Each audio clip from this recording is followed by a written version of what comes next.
Selamat malam teman-teman semua dan Bapak Ibu dosen. Terima kasih sudah meluangkan waktu untuk hadir di presentasi kelompok kami. Saya harap semuanya dalam keadaan baik dan siap untuk mempresentasi mengenai topik yaitu pengaruh faktor abiotik terhadap keanekaragaman dan kelimpahan kepiting bakau di hutan mangrove Blok Bedul Taman Nasional Alas Purwo. Sebelumnya, perkenalkan nama saya Muhammad Bagas Saputro dengan NIM 2454459 KT 10882.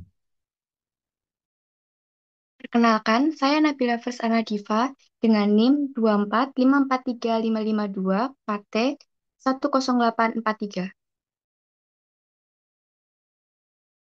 Perkenalkan, nama saya Muhammad Rasnovano dengan NIM 243542 KT 10842.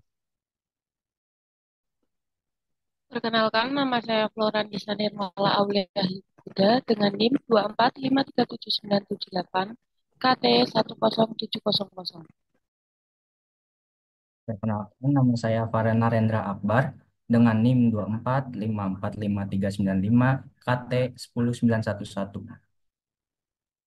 Perkenalkan, nama saya Iputa Septiani Ramadan dengan NIM 245344522 KT 10645.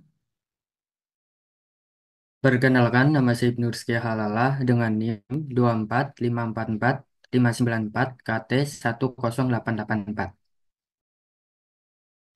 Perkenalkan, nama saya Mia Zaskia Isfandiari dengan NIM 245344647 KT 10662. Perkenalkan, nama saya Latifatul Fauziah dengan NIM 24539172 KT 10735.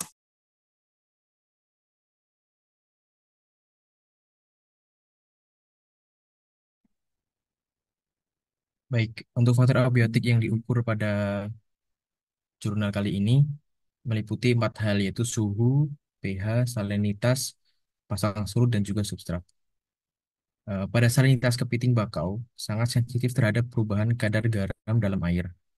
Fluktuasi salinitas yang besar, misalnya karena musim hujan yang intens, bisa mengganggu osmoregulasi kepiting dan juga memengaruhi pertumbuhan serta reproduksi dan distribusi mereka di habitat mangrove sendiri.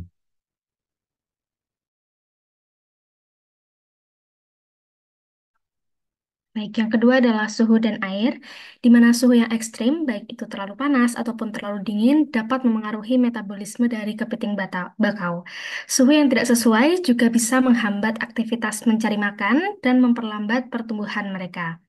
Untuk yang ketiga, yakni arus pasang surut, di mana siklus pasang surut ini memengaruhi distribusi kepiting dan aktivitas mereka mencari makan.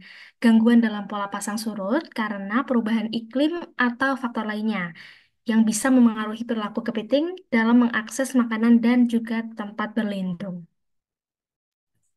Faktor yang terakhir adalah pH dan kualitas air.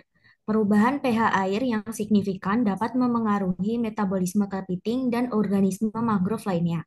Limbah industri atau polusi lainnya bisa menyebabkan perubahan pH yang merugikan dan menurunkan kualitas air, berdampak langsung pada populasi kepiting. Kemudian, Baiklah, yang yang selanjutnya interaksi yang terjadi. Jadi, interaksi yang terjadi kepiting bakau kepadatannya dipengaruhi oleh ketersediaan makanan alami seperti daun dan buah mangrove. Pencemaran ekosistem di Blok Bedul mempengaruhi kondisi habitat mereka. Susunan vegetasi mangrove seperti illegal logging dan bencana alam menciptakan zonasi, mempengaruhi distribusi kepiting bakau. Tujuan penelitiannya mengkaji keanekaragaman, kelimpahan, dan pengaruh faktor abiotik terhadap kepiting bakau di Taman Nasional Alas Purwo. Selanjutnya, itu ada data faktor abiotik. Pengukuran faktor abiotik suhu dilakukan terhadap tanah, air, dan udara. Suhu air berada pada kisaran 30,99 derajat Celcius sampai 32,76 derajat Celcius. Suhu air terendah pada stasiun 7 dan suhu air tertinggi pada stasiun 1. Hasil pengukuran suhu tanah ini hampir sama dengan pengukuran suhu udara, yaitu suhu tanah terendah pada stasiun 1 dan tertinggi pada stasiun 4. Untuk suhu udara tertinggi pada kisaran 28,38 derajat Celcius sampai 29,4 derajat Celcius. Suhu udara terendah pada stasiun 4 dan suhu udara tertinggi pada stasiun 3. Ini terlihat hampir sama, sedangkan suhu maksimum yang agak berbeda. Derajat kesamaan pH hasil penelitian ini di hutan mangrove blok Bendul Segoro Anak Taman Nasional Alas Purwo terendah sebesar 5,50 pada stasiun 6 dan tertinggi pada stasiun 2 sebesar 6,58 dengan rata 6,31. Hasil pengukuran pasang air laut menunjukkan kisaran tertinggi air pasang 8,50 sampai 72,42 cm dengan rata 19,77 cm.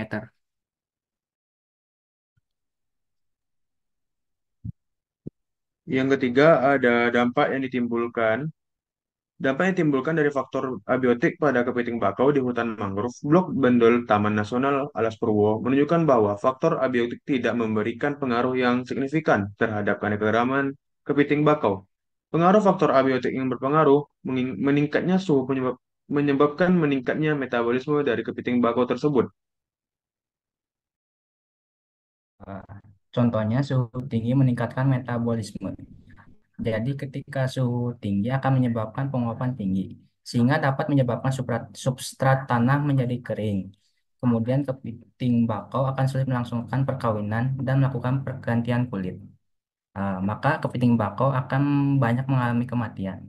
Dengan demikian, akan mengurangi jumlah keanekaragaman dan kelimpahan kepiting bakau itu. Yang terakhir ada strategi pengendalian. Yang pertama, pengelolaan kualitas air. Dengan membatasi pembuangan limbah industri, domestik, dan pertanian ke perairan sekitar, sangat penting untuk menjaga kualitas air, karena polusi dari bahan kimia atau sampah plastik bisa merusak habitat kepiting bakau. Yang kedua, konservasi mangrove. Lakukan penanaman mangrove untuk menyediakan habitat dan sumber makanan yang lebih banyak.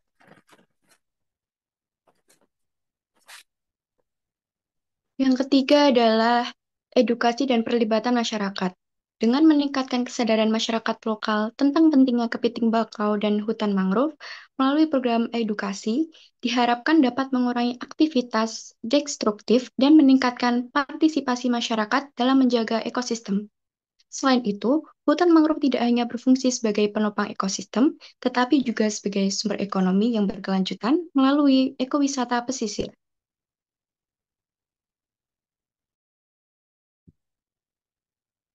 Eh, Baik itu teman-teman dan Bapak Ibu dosen, eh, presentasi dari kelompok kami mengenai pengaruh faktor abiotik terhadap keanekaragaman dan kelimpahan kepiting bakau di hutan mangrove Blok Bedul Taman Nasional Alas Purwo.